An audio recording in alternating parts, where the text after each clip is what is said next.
Okay, so magandang umaga. This is the report of Group 1. It's all about the Chapter 1, Industry in the Profession. When we say industry, ito yung mga company or group of companies or organization that produce the same product. The industries that supply computer, goods, and services are in a continual state of change. Pagka sinabi natin continual state of change, ito is meaning every year nagde-develop sila or nagpo-produce sila ng mga mas bago or mas high-tech. Every year nag-upgrade yung mga products nila. As new products appear and old products are discontinued, as corporation form, merge, and die, as corporate leadership shifts, as consumers' buying habits evolve, and as prices steadily decrease. So, before you venture out to buy computers, peripheral devices, or software, before you commit yourself to a computer career, or before you buy stock in computer companies, you should arm yourself with some basic knowledge about the computer and information technology industries. In this module, you will learn about the scope and economics of this dynamic industry. Next is the learning outcome. So, by the end of this module, student will be able to first differentiate computer industry with information technology industry. Second, list the different companies included in the IT industry. And last, discuss and enumerate the different profession and careers in the computing fields, computing domains, computing discipline, and computing knowledge areas. Okay? So, let's start with the industry overview. When we say industry, these are a group of companies or organizations that produce similar goods and services like I have said kanina. So let's start sa computer industry. When we say computer industry, ito yung mga gumagawa ng computer. It encompasses those companies that manufacture computers and computer components. It also includes software publishers and peripheral device manufacturers.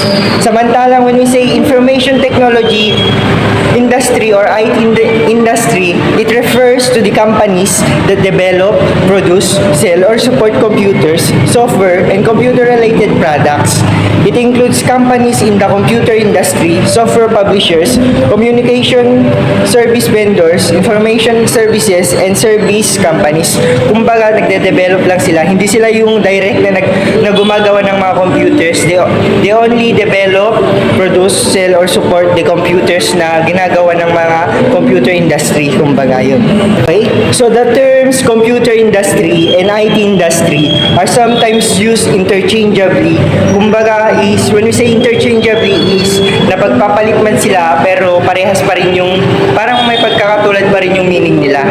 So in addition, not every company that uses computer is part of the computer industry or IT industry. For example na lang dito is yung mga banks. Sa banks, gumagamit sila ng computer to monitor yung flow ng cash or money and yung pag-in and out ng mga money.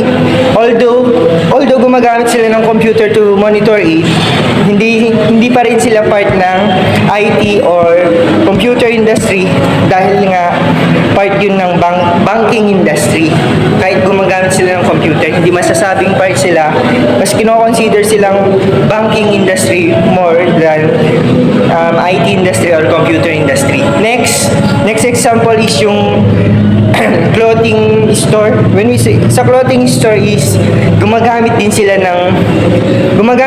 ng computers to monitor the inventory ng mga clothes. Pero kahit gumagamit sila ng computer, hindi pa rin considered na computer industry or IT industry ang clothing store dahil more on nagpo-fall siya sa apparel industry kumbaga. So such businesses make use of information technology but they are not definitely part of the computer industry and are not considered part of IT industry either. Okay, next, let us discuss about the companies included in the IT industry. When we say IT industry, this can be separated into several broad categories, sometimes referred to as sectors or segment.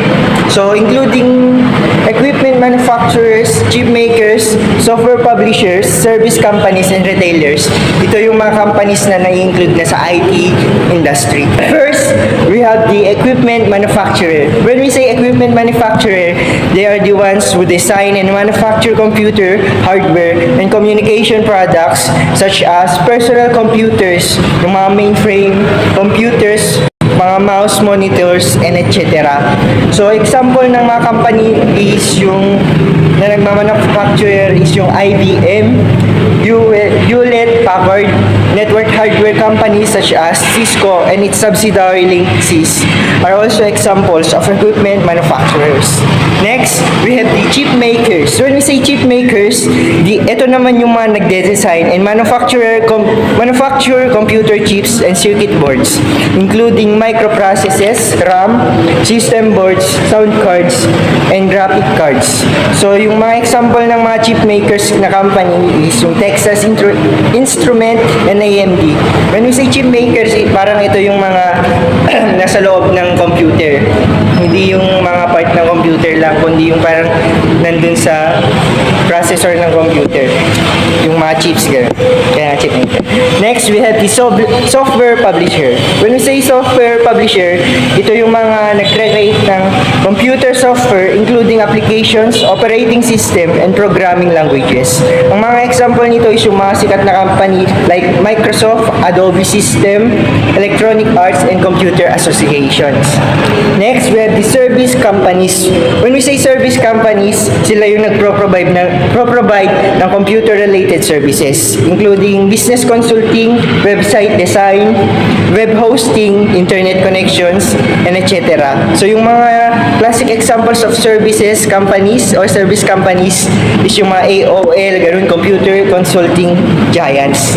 Next, the computer retailers, sometimes called as resellers. These include companies that sell computer products through retail stores, direct sales representative, mail order catalog, and websites.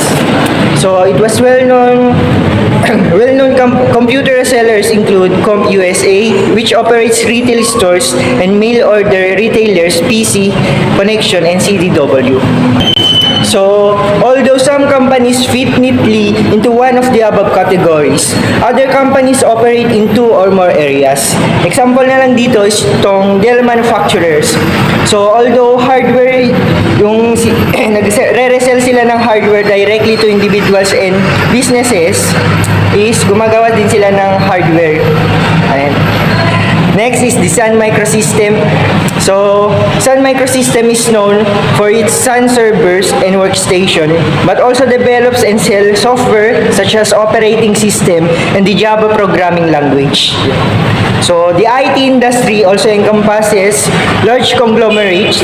When we say conglomerates, ito yung mga company na with different kind of industries, yung mga company na yun is nagme-merge.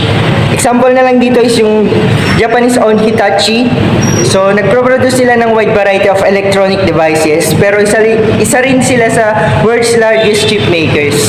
And that's all about the companies included in the IT industry. Let's move on naman sa economic factors. Okay. Economic factors. The IT industry has been described as the most dynamic, most prosperous, most economically beneficial industry the world has ever known. That statement might be a bit of exaggeration, but the IT industry unquestionably has fueled the economics of many countries. For example na lang dito is yung mga by dollar value, the biggest computer hardware producing countries are the United States, Japan, Taiwan, Singapore, and China. So, because of globalization, mas nagagamit na ngayon yung mga technology na for producing products and services. So, despite the increasing globalization of the industry, however, it remains dominated by the US. The majority of IT workers are in the United States, even though about two-thirds of industry revenues are from non-US companies. Okay. So, what makes IT industry successful? So, as with any situation involving the economy, the factors that account for the success of IT industry cannot be pinpointed with certainty. It is likely, however, that population growth and business globalization are two important factors that contribute to huge investment in information technology. So, population growth is we are keeping track of the information relating to people such as birth, death, marriages, etc. So, seems impossible ito without the use of computer. Next naman is the business globalization. Government and private business have discovered that they can become more efficient with the liberal application of computers and other information technologies. So, as business globalizes, it encounters new competitors with technological advantages. Intense global competitive pressure keeps companies looking for ways to cut costs and raise productivity. So staying ahead of the competition becomes a priority for survival. If your business competitor offers automated online order tracking, for example, mas pupuntahan yun ng mga buyer kasi nga mas high-tech yung technology nila. So you might lose customer unless you can offer the same services. And that's all. Okay, next we have the marketing channels. Hardware manufacturers and software publishers try to reach consumers by making their products available through a variety of sources. Computer hardware and software are sold through marketing outlets called marketing channels. So, una dito is the computer retail stores. They purchases computer products from a variety of manufacturers and sells those products to consumers. So, computer retail stores are either small local shops or nationwide chains. So, computer retail stores employees are often knowledgeable about variety of computer products and can help you select a hardware and software product to fit your needs. Many computer retail stores also offers classes and training sessions. They answer questions, provide technical support, and repair hardware products. A computer retail store is often the best option for buyers who likely to need assistance after their purchase, such as beginning computer users or those who plans for complex computer networks. Next, we have the mail order or internet outlets. Is a type of retailing in which a vendor takes orders by telephone or from an internet site and then ships the product directly to consumers. Mail order suppliers generally offer low prices but might provide only limited service and support. A mail order and supplier is often the best source of products for buyers who are unlikely to need support or who can troubleshoot problems by calling a help desk. Next, we have the value-added reseller or VAR.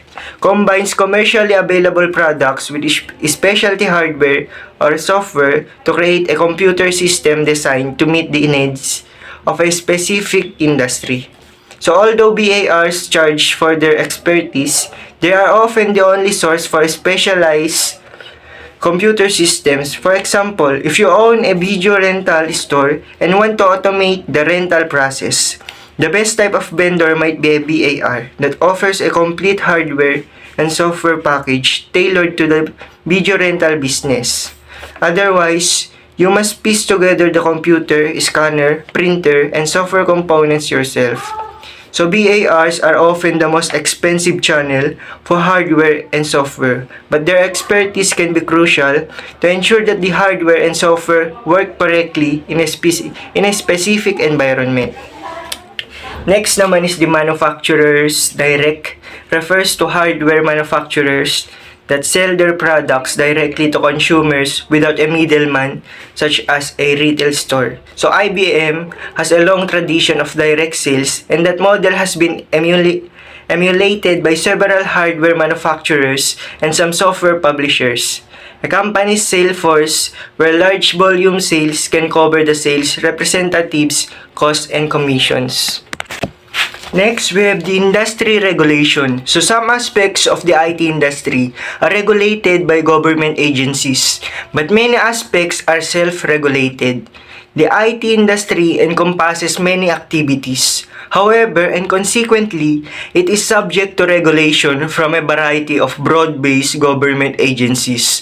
So many governments are enacting laws that restrict access to particular internet activities and content.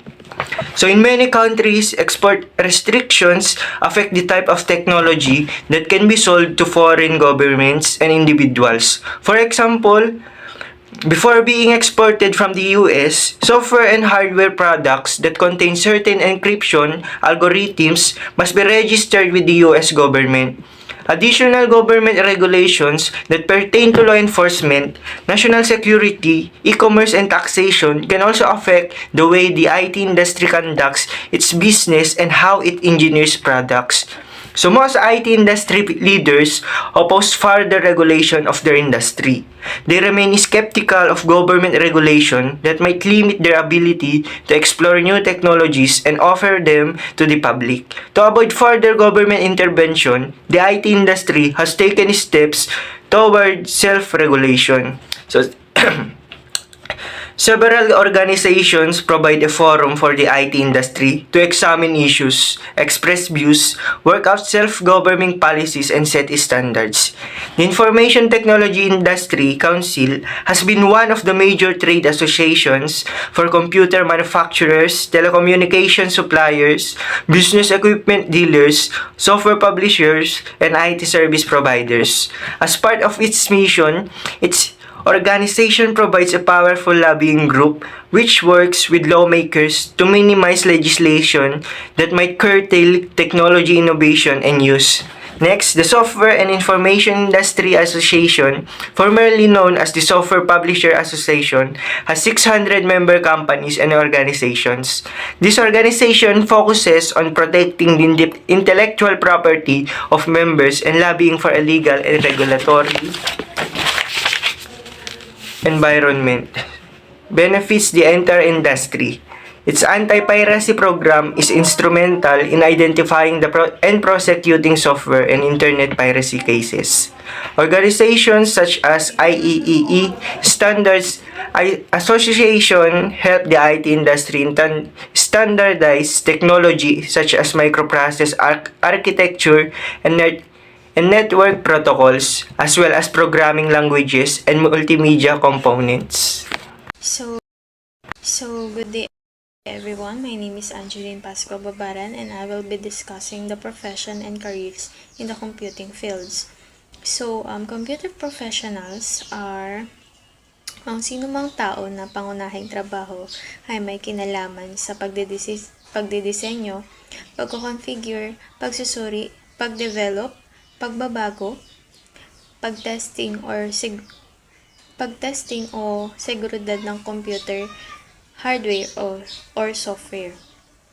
So, in getting ready in the career of computer industry, dapat makapaghanda tayo sa trabaho sa larangan ng computer.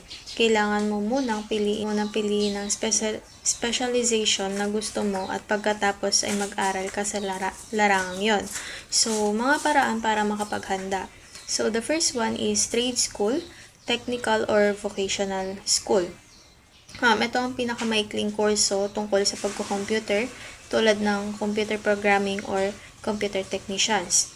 So, the second one is the college or universities.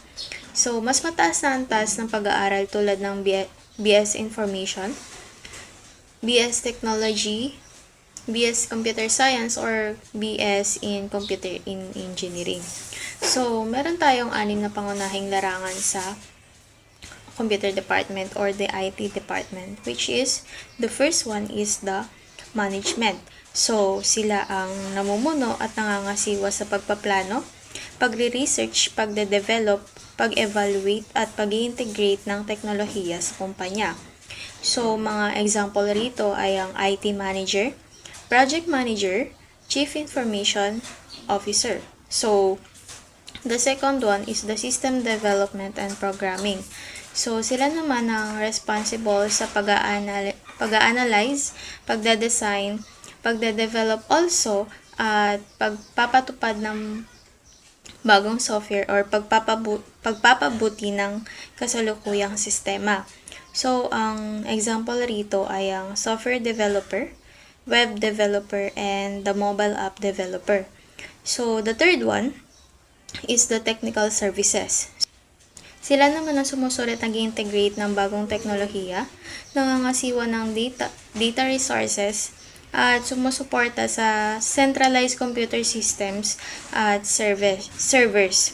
So, may example rito which is the network administrator, system administrator, database administrator. So, ang pang-apat ay ang operations. So, dito naman, sila ang nag-ooperate ng computer equipment at nangangasiwa sa network ng kumpanya tulad ng internet, data communication at voice communication.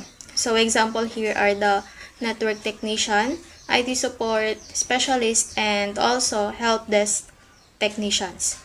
So, ang panglima naman natin ay ang training, which is sila naman ang nagtuturo sa mga empleyado kung paano gamitin ang mga computer software or hardware at sumasagot sa mga tanong ng users. So, example here are the IT trainer, of course, computer instructor, and technical support specialist. So, which means sila ang nagtuturo sa mga tao na kung paano gumamit ng computer software or hardware. So, and the last one, the most importantly, is the security. Sila naman ang gumagawa at nagpapatupad ng mga patakaran para protektahan ang data at impormasyon ng kumpanya laban sa mga hackers and unauthorized users. So, may example rito, sila yung mga cybersecurity analyst, the information security officer, and the ethical hacker. So, to sum it up, ang larangan ng computing fields ay nagbibigay ng maraming opportunity para sa mga taong mahilig sa technology. So, kailangan lamang ng tamang paghahanda, being ready to that tamang paghahanda at edukasyon para makamit at matagumpay being ready to that tamang paghahanda at edukasyon para makamit at matagumpay na para makamit ang kailangan lamang ng tamang paghahanda at edukasyon para makamit ang matagumpay na career sa computer industry. Yun lamang po. Hello everyone, I am your reporter Minerva Alejandro and I'm here to discuss the 10 domains. The first one is the computer theory. It is a part of computer science that looks at how efficiently we can solve problems using computers and algorithms, and there are three main areas: the computability theory, complexity theory, and the formal languages. When we say computability theory, it investigates what problems computers can solve. It explores the limitations of computers and identify problems they cannot solve. Complexity theory, it deals with how difficult problems are to solve. It studies algorithms and how long they take to run. Formal languages are languages used in computer science to describe problems and solutions, languages with specific rules and syntax. And these three computers are essential in computer science because they help us understand the limitations of computer and how we can design better algorithms and programs. Second is the algorithm. It is a step-by-step methods for solving problems. Computer scientists work hard to find the best and quickest way to solve these problems. Algorithm, it is a set of instruction for solving a problem, I should say. It's a step-by-step guide that tells you exactly what to do, and there are two different methods, which is the bubble sort and merge sort. When we say bubble sort, it is not stable, and merge sort is a stable algorithm, meaning it presents the relative order of equal elements. Third one is the cryptography. When we say cryptography, it is a technique of securing information and communications through the use of code so that only those persons for whom the information is intended can understand and process it, thus preventing unauthorized access to information. The prefix crypt means hidden and the suffix graphy means writing. So cryptography is like a secret code. It's a way to scramble your message so that only the intended recipient can understand it. And the fourth, distributed computing. Distributed computing is a means of breaking up a complex problem, distributing the pieces to various computers across a network, usually the internet, and having them work on the problem concurrently until the problem is solved. Distributed computing, in simple terms, distributed computing allows us to solve complex problems faster and more efficiently by the power of multiple computers working together. Parallel computing refers to the process of breaking down larger problems into smaller, independent, often similar parts that can be executed simultaneously by multiple processors communicating via shared memory. Number 5 in computing domain is the cloud computing. It is a term used in technology that refers to storing and accessing data and programs over the internet instead of on your personal computer. This allows devices like phones and tablets to be more portable since they don't need to hold all the information and software. And there are three main types of cloud service: the infrastructure as a service, platform as a service, and software as a service. When we say infrastructure as a service, it is you get the basic building blocks. Platform as a service naman is you get a pre-built platform to build on. And the last one, software as a service, is you get a ready-use application. Cloud computing is like renting company resources from a company over the internet. Number 6, computational learning. It is often called machine learning. It is a part of artificial intelligence that focuses on creating methods for computers to learn from data. And there are several ways for machines to learn. Supervised learning, it is learning from labeled data. Unsupervised learning naman, ito yung unlabeled data. Semi-supervised learning naman, ito yung mixed labeled data and unlabeled data. Then, reinforcement learning naman is learning through a trial and error and rewards. Computational learning is about teaching computers to learn from data and improve their performance.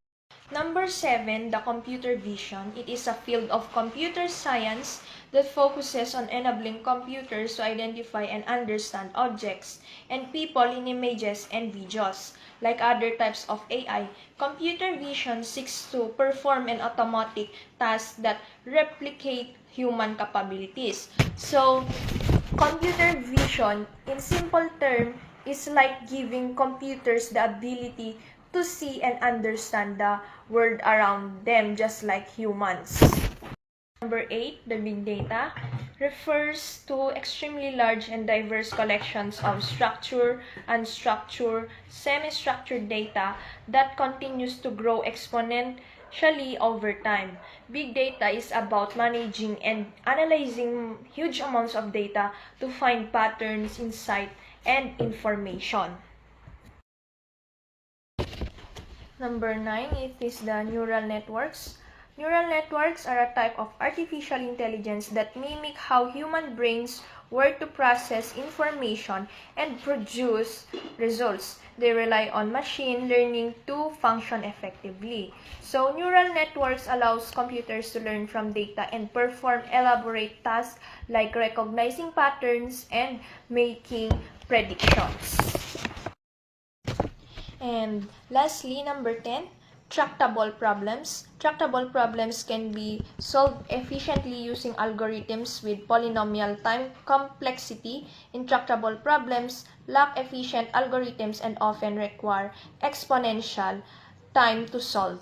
When we say tractable problems are like puzzles you can solve. Intractable problems are like puzzles you can solve at least not in any practical amount of time. So good day everyone, I'm Alexandra Pabro. Today I will be discussing the computing disciplines. We choose computer majors. What career options are open to you? We have provided information for each of the majors listed here. So first is computer engineering. Computer engineering is a discipline that combines electrical engineering and computer science to design, develop, and optimize computer hardware and software systems. It focuses on the interaction between physical components and logical processes to create efficient and innovative computing solutions. The second one is computer science. It's the study of computers and computational systems including their theory, design, development, and application. It involves understanding how computers process information, solve problems, and interact with humans and other systems. The third one is information system. It is a structure set up that collects, processes, stores, and distributes information to support decision-making, coordination, control, analysis, and visualization within an organization. It integrates people, technology, processes, and data to achieve specific goals. And the next one is information technology. Information technology refers to the use of computers, softwares, networks, and other technologies to manage, store, process, and transmit information. It focuses on practical applications of technology in business, education, healthcare, and other industries. And next is software engineering is the branch of computer science that focuses on designing, developing, testing, and maintaining software applications using engineering principles. It aims to create efficient and maintainable software system. And the last one is the mixed disciplinary major, or also called interdisciplinary major. Combines subjects from multiple fields to create a customized course of study. This approach allows students to integrate knowledge and skills from different disciplines to solve complex problems. Computing disciplines and majors. Number 1 is computer engineering. Ang computer engineering ay isang larangan ng engineering na pinaghalo ang computer science at electrical engineering upang magdisenyo, bumuo at mapanatili ang hardware at software ng mga computer system. Next one is the computer science. Ito naman ay ang pag-aaral ng computation at data structures na nakatuon kung paano pinoproseso, iniimbak at pinapadala ang impormasyon gamit ang mga computers. Nakatuon din dito ang pagbuo at pagpapabuti ng software at computational system na ginagamit ng halos lahat ng aspeto ng modernong technology ngayon. Next one is information technology or IT. Ito naman ay ang paggamit ng mga computers, networks, and softwares at system upang pag-imbakan or iimbak, iproseso, protektahan at ipamahagi ang impormasyon. Nakatuon ito sa praktikal na aplikasyon ng teknolohiya upang suportahan ang mga negosyo, organisasyon at iba pang industriya. Ang panghuli naman ay ang software engineering ay isang larangan ng computer science na nakatuon dito ang pagdedesisyon, pagbuo at pagsubok at pagpapanatili ng software gamit ang mga prinsipyo ng engineering. Layunin nitong lumikha ng maasahan at scalable na software system para sa iba't ibang industriya. Mixed disciplinary majors. Because computing is an important and dynamic field, many interdisciplinary majors, some very recent developments, exist at some schools. Here are just a few examples of these opportunities. Some of these programs are offered at a number of U.S. schools as of spring 2006, some only at a handful of U.S. schools. Bioinformatics is an interdisciplinary field that combines biology, computer science, and data science to analyze and interpret biological data. It focuses on using computational tools and to understand complex biological processes such as genetics, molecular biology, and disease mechanism. Computer science and mathematics is an interdisciplinary field that combines computational thinking with mathematical foundation to solve complex problems in technology, engineering, finance, and scientific research. Computational science is an interdisciplinary field that combines mathematics, computer science, and domain-specific knowledge to solve complex scientific and engineering problems using computational methods. Medical or health informatics is an interdisciplinary field that combines healthcare, information technology, and data science to improve patient care, medical research, and healthcare system. Gaming and animation is an interdisciplinary field that combines computer science, design, and digital arts to create interactive entertainment, simulations, and visual storytelling. These fields is essential in industries such as video, games, film, virtual reality, and digital media. Good day everyone, I am Precious Aimee Gaspar and I'll be discussing the computing knowledge areas. And these are the 5 that I will be discussing one by one. So the first one is the computer engineering. So ano nga ba ang computer engineering na tinatawag ko ang CE? So ang computer engineering ay ang pagdidesenyo, pagbuo or pagpapatakbo ng mga sistemang pang-computer. Kabilang na rin dito ang mga hardware, software, at network. So the current computer engineering curriculum or CE 2004 is set to be replaced by CE 2016, which outlines desired learning outcomes, professionalism, and the societal impact of engineering projects. So CE 2016's knowledge areas include circuit and electronics, computing algorithms, computer architecture and organization, and the digital design signal processing. So the second one is the computer science or the CS. So ano naman ang CS? Ang CS naman ay isang discipline na tumutugon sa pag-aaral ng mga konsepto, mga prinsipyo at mga teknolohiya na may kaugnay sa mga computer at mga sistemang pang-computer.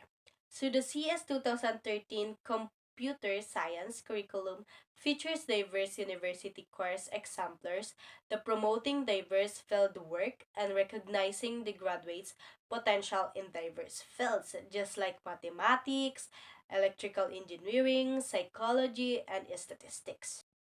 So, the third one is the software engineering. So, ang software engineering naman ay isang pag-aaral ng mga principle at pamamaraan sa pagbuo ng mga software na maaasahan at mabilis at maaaring gamitin. So, ang SEC or the CEK or the Software Engineering Education Knowledge covers the entire spectrum of the content for the disciplines, the information, the procedures, the techniques, and the practice.